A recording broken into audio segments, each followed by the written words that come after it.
المؤمنين الذين يعملون الصالحات أن لهم أجرا حسنا.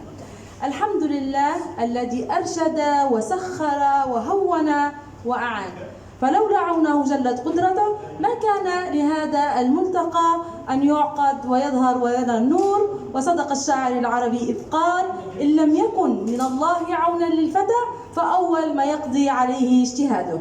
ثم الصلاة والسلام على أشرف خلق الله حبيبنا وشفيعنا وقائدنا وقدوتنا محمد صلى الله عليه وسلم. رئيس المؤتمر الأستاذ الدكتور محمد نايف العمايرة.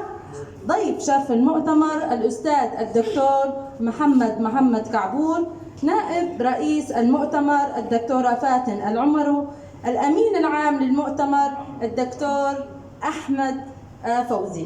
السادة الباحثون الأفاضل، السلام عليكم ورحمة الله وبركاته. سلاما يوافي أقداركم ويواسي أفضالكم كلا باسمه ورتبته ومقامه. فحياكم الله أساتذة أجلاء، وحياكم الله باحثين، وحياكم الله صانعي غد يليق بفخركم.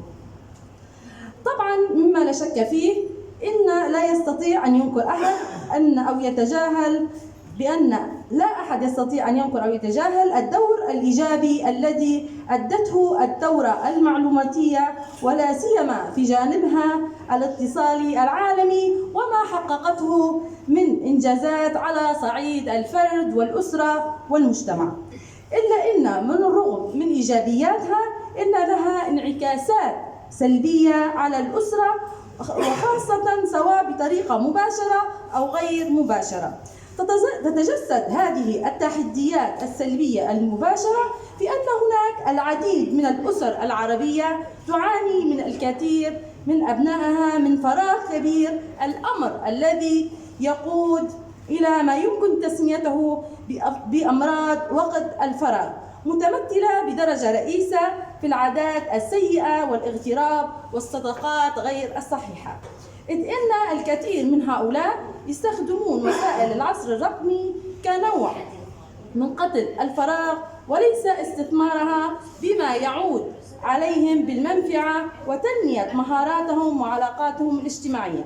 ومن هنا تبدأ التحديات الخارجية للأسرة العربية، وهنا تظهر ملامح إشكالية عقد الملتقى الذي نسأل الله أن يكون وفقنا ووفقكم في عرض أهم القضايا والمشكلات التي تواجه الأسرة العربية مع التحول الرقمي.